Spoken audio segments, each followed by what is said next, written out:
Order क्या आगे easy था, बस थोड़ी सी इंग्लिश बोल सकते हो। हाँ, इंग्लिश टफ थी। टफ नहीं थी, टाइम इन बोल सकते हो। ये दो क्वेश्चन रीजनिंग में जो टाइम कंज्यूमिंग थे। कौन कौन सी क्या टॉपिक का था? जैसे ये जो सिटिंग वाला क्वेश्चन होता है रीजनिंग में, Sitting arrangement? हाँ, अच्छा। उसमें एक क्वेश्चन थोड़ा घुमा के थे इस भाई कि मंथ दे रखे थे कि इस मंथ अटेम्प्ट किया है, अच्छा। तो उस बेसिस पे था, तो वो थोड़ा सा था। और बाकी के और सवाल कैसे थे बाकी? बाकी आसान थे, सिंपल थे, आसान थे, मैथमेटिक्स डायरेक्ट क्वेश्चन थे और मैथ्स के डायरेक्ट Direct। जीएस के बारे में क्या कहोगे? जीएस भी आसान थी। आसान था जीएस? हाँ, पूरा कर दिया सवाल? पूरा तो नहीं, कितने करे? 5-6 बोल सकते हो जो नहीं आए। अच्छा 5-6 छोड़ दिया, मतलब 90-95 के आसपास कर दिए हैं। ओके। इजी था वैसे। Easy था?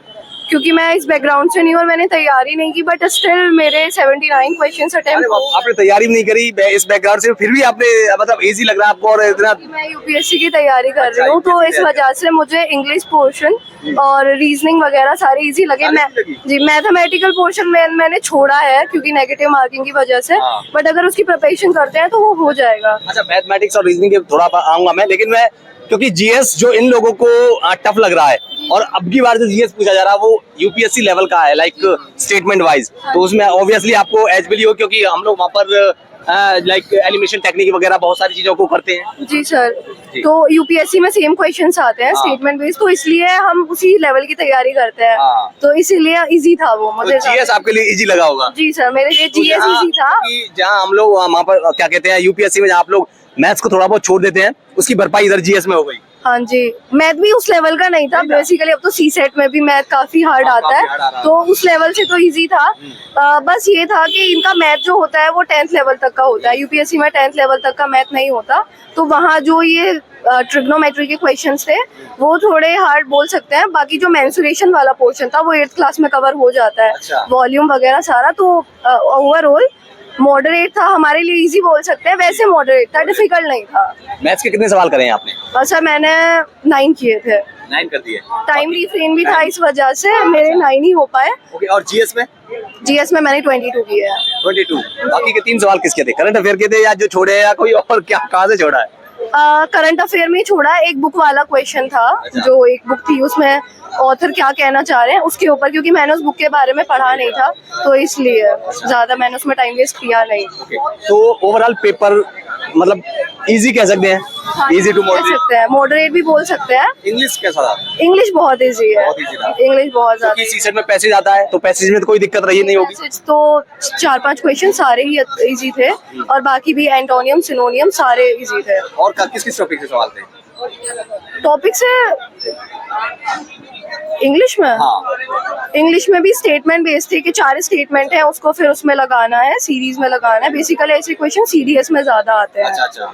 तो वो भी इजी थे, उस लेवल का इतना नहीं था। और हाँ। पैसिव और एक्टिव वॉइस थे, ये थे ज्यादा। ओके, पेपर को देखते हुए क्या कहेंगे स्टूडेंट्स को, सीजीएल के स्टूडेंट्स को किस चीज पर फोकस करना चाहिए, क्या करना चाहिए? अब क्योंकि होता क्या था, वो पहले लोग, ये लोग जो है जीएस को बस ऊपर ऊपर से पढ़ लिया और इंग्लिश और रीजनिंग और मैथ्स के भरोसे आकर के क्रैक कर जाते थे। क्या अब बिना जीएस के काम चलेगा, जैसा पैटर्न चेंज किया है एजुकेटी ने? नहीं नहीं, एक तो जिस लेवल का यूपीएससी में पढ़ते हैं वही पढ़ना पड़ेगा। उसका पढ़ लिए तो आप सारे एग्जाम क्रैक कर ही लेंगे। अच्छा। उसमें भी आपको करंट अफेयर्स पढ़ने हैं 12th क्लास तक के। उसके अलावा न्यूज़पेपर कंटिन्यूस, क्योंकि न्यूज़पेपर से कंटेंट बहुत ज्यादा आने लगा है। बाकी इंग्लिश के लिए जो बुक्स हैं, और अगर आप इंग्लिश न्यूज़पेपर भी पढ़ते हैं तो इंग्लिश आपकी उस लेवल तक हो जाती फायदा है। मिलेगा। जी जी। आपने मॉक टेस्ट वगैरह लगाए थे इसके एक आध? मैंने तैयारी ही नहीं की है। अच्छा अच्छा। तो मतलब ओवरऑल पेपर बढ़िया हो गया हाँ आपका? जी सर। ओके। ओके, तो क्या इसको प्लान बी के तौर पर लेंगे इसको? ये मेरा प्रैक्टिस एग्जाम था, प्लान बी तो मेरा ये नहीं है। बट हाँ, अगर मुझे इन फ्यूचर करना हुआ तो हाँ, मैं इसको प्लान बी की तरह ले सकती हूँ। पेपर मैथ और रीजनिंग इजी था। मैथ रीजनिंग इजी था, और बाकी जीएस इंग्लिश? जीएस थोड़ा रहता है, जीएस थोड़ा सा टफ था। हाँ थोड़ा हल्का रहता है। और इंग्लिश? इंग्लिश भी मॉडरेट था। English moderate. अच्छा, सवाल कहाँ कहाँ से पूछे गए मैथ्स और मैथ्स रीजनिंग में? मैथ्स में 3-4 क्वेश्चन ट्रिग्नोमेट्री का था, और बाकी ज्योमेट्री के क्वेश्चन थे कई सारे, जैसे एरिया हो गया, ट्रायंगल वगैरह का हो गया, ये सभी पूछा था। बहुत इजी था, परसेंटेज से भी था, और कंपाउंड इंटरेस्ट एक क्वेश्चन था। ये सिंपल मैथ्स, सिंपल था। मैथ्स में एडवांस ज्यादा पूछा जा रहा है, ऐसा बोल रहे हैं बच्चे? एडवांस इस बार थोड़ा सा ज्यादा है ऐसे? ज्यादा है। अच्छा, एडवांस में किस किस टॉपिक को इन्होंने लिया है और किस किस topic- ज्योमेट्री और ट्रिग्नोमेट्री को कई क्वेश्चन रखा गया है। कितने होंगे? 3 क्वेश्चन शायद ट्रिग्नोमेट्री का था और ज्योमेट्री के 5-6 क्वेश्चन अच्छा, लगभग। हाँ, ज्योमेट्री के 5 से क्वेश्चन, अलजेब्रा मेंसुरेशन वगैरह। और अलजेब्रा से दो क्वेश्चन अलजेब्रा से थे, एक क्वेश्चन सॉरी, बाकी मेंसुरेशन से भी 1-2 क्वेश्चन ही रखा है। अच्छा, हाँ, और अर्थमेटिक में? अरिथमेटिक में भी वही कंपाउंड इंटरेस्ट हो गया और परसेंटेज वाला हो गया, 2-3 क्वेश्चन ऐसे। अच्छा, और जीएस के और करंट अफेयर क्या कहेंगे? जीएस कह सकते हैं थोड़ा मॉडरेट, थोड़ा कुछ क्वेश्चन टफ भी रहते हैं इसमें। हाँ, क्या पैटर्न में क्या बदलाव किया, क्या नजर आया है, क्या बदलाव नजर आया है, वेंडर चेंज हुआ है तो? वेंडर चेंज हुआ तो अभी मुझे लग रहा है करंट अफेयर का तो 2023 का भी क्वेश्चन इसमें पुटअप किया गया था। और एंशिएंट हिस्ट्री इसका भी है, मॉडर्न हिस्ट्री का भी था, एंशिएंट हिस्ट्री से भी पूछे क्वेश्चन काफी, मतलब ये भी मॉडरेट ही था, इतना टफ नहीं था।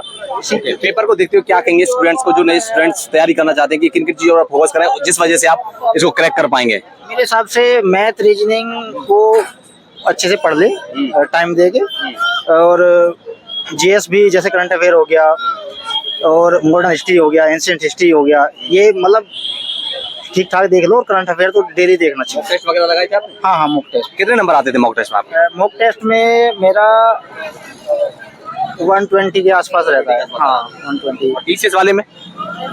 टीसीएस में भी लगभग इतना ही रहता था। ओके, क्या कहें और इसके अलावा लास्ट मैसेज क्या रहेगा? सोर्सेज वगैरह, मॉक टेस्ट वगैरह कैसे करने चाहिए, क्या करने चाहिए? टेस्ट सीरीज वगैरह तो मॉक टेस्ट तो लगाना चाहिए। जैसे पहले सब्जेक्ट वाइज ले लीजिए, सेक्शन वाइज ले लीजिए, फिर फुल टेस्ट दीजिए, ऐसे टॉपिक वाइज। हाँ, थैंक यू।